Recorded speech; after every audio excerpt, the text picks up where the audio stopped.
Hi everyone. Hope everyone is reasonably okay after today's price movement. I think with the Fed announcements, those of us that are active in the chat feeds knew coming into today that it was likely to be a little bit volatile. I think with Fed days, it's hit or miss, either goes up quite a lot or goes down quite a lot. Today, one of those days where the market has dropped off a lot. Now, over the last week or so, I've been highlighting the danger levels of failed breakout and what can we ultimately see with failed breakouts. Now, those of you that are familiar with my work and have been over the years will understand that this is usually the starting point for me to just say, you know what, let's start to get a little bit defensive and let's not take any chances. I'm not looking to aggressively buy the dip. I'm one of those investors that is quite happy to pay slightly higher prices for the comfort and the safety of knowing that the market is definitely rebounded. I've always been that way. I think we're all different with our risk tolerance, etc. I think the theme of the questions that I'm certainly being asked privately in the messaging and for chart requests, etc., is can we buy the dip? Buy the dip usually works out pretty well. Okay, I don't think we're in an environment where we're likely to crash. I think when you look under the surface, of course, a lot of stocks have already crashed under the surface. The market is posting new all-time highs, but the breadth hasn't been great. So my focus over the last few months has been to find quality names and perhaps those that are maybe not quite so overvalued, and some of the fundamental data that I know that many of you look at as well. The S&P 500 has technically put in a failed breakout, so for me it's quite a cautious environment. I'm hoping to see the 50-day simple moving average act as some kind of support. We can see historically, certainly over the last 12 months, that this has historically been a decent buy point, but I am prepared in case it does decide to drop a little bit lower. When we look at technology, where we all understand the weightings that many of the tech names have in the S&P 500, if we look at the Amazons, the Microsofts, etc., many of those names have dropped off quite a bit. And I'm looking at this support level with technology as being a buyable dip with technology. And what I'm hoping to see is a combination of the triple Qs and perhaps the 50 SMA act as some kind of support for the market and for this to be a buy the dip level. That's the hope. Of course, if we start to break down below these levels, then there's likely more pain ahead. Now, unfortunately, I don't have a magical crystal ball, despite what some of you might think. I just use these very basic support and resistance levels to help me decide whether or not there's a risk to reward proposition being made, and then I start to go and have a look at the individual stocks. At the end of the day, the Dow is very, very close to breaking out to new all-time highs. So for me, it's still very much a focus on finding quality names that aren't overvalued, because the PE ratios that I've been banging on about over the last few weeks, for me, they are starting to matter for my work. There's for sure what I see to be a bit of a valuation reset. So some of the big tech growth names, etc., are all being absolutely hammered, and there seems to be a bit of a return to the mean. So we'll see how it shakes out. We've got the small caps, of course, today, front and centre in the decline. I think they were down 3% in the end. So that's a concern. I know I called the bottom in the small caps here, but again, this is, of course, a massive, massive headache for me. I don't know what way the market goes tomorrow, but I will be observing these support and resistance levels. Again, those of you that are into the small cap growth, I think you definitely need to pay attention to this level at the moment. If small caps decide to fall off a cliff, that's a good gauge of risk appetite for the market. So again, I think the message would be to just focus on quality names that you perhaps know, understand, and those that have decent fundamentals. And like I said, PE ratios and earnings growth are the two metrics that I'm looking at the moment, and it's standing me in decent stead.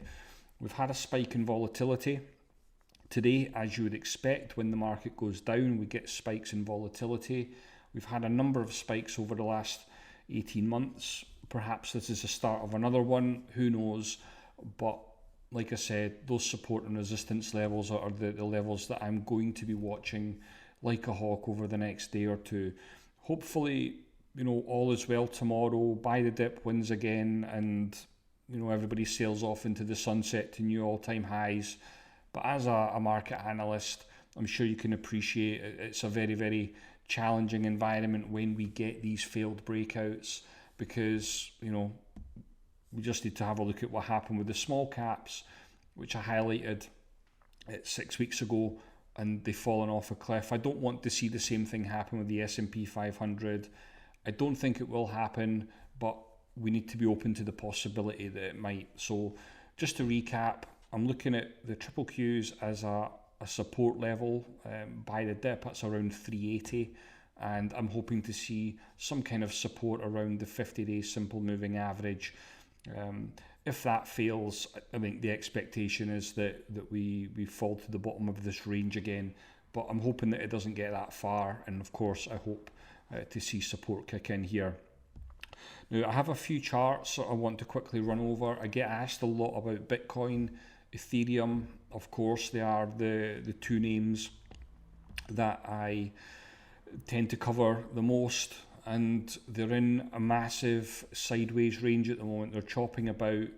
They've fallen away from the Fibonacci highs that we had back in November, and there's nothing really with technical analysis that tells me whether it's going to go up tomorrow or down tomorrow. I think the message is still very much the same. I think to be invested in Bitcoin, Ethereum, I think they are essentially fundamental plays that you obviously have to be prepared to stick out the course. As I'm recording this at the moment, I can see that Ethereum is now looking like it wants to push below that 3,500 level. But again, we'll see how that one plays out. Solana again is not faring too well. Massive sideways range. Luna again pulling back. If that falls below 77, that's probably a problem for Luna. And of course we've got Avalanche, which is in a sideways consolidation. So when we put it all together with cryptocurrencies at the moment, I don't think there's any real optimal buy points. There's nothing that tells me that it's about to rally anytime soon. So I think it's one of those that, if you're invested in cryptocurrencies, it's one that you probably have to have the long-term thought process on. But again, that's just my own personal opinion. It leads on to a few updates. I know Freeport McMoran today looked like it was about to blast off into the sunset, and then of course the Fed opened their mouth and it fallen away spectacularly as the day went on. Now please note that the ATR stop has made another leap over the last couple of days, where we're up to just below 40. So I think those of you that have been holding and perhaps compounded on this move above this level here, if it does break down below this level, I don't see the point in taking any chances. I think if the trailing stop is hit, I don't think there's much you can do about it. Again, it's obviously great PE, earnings growth, it's all there. Fundamentally it's solid, but I think the concerns I have are probably with the wider market and not necessarily Freeport McMoran. LPX again falling away today.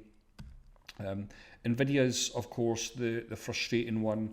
I just want to note here that, for disclosure, I'm still personally holding my position in Nvidia.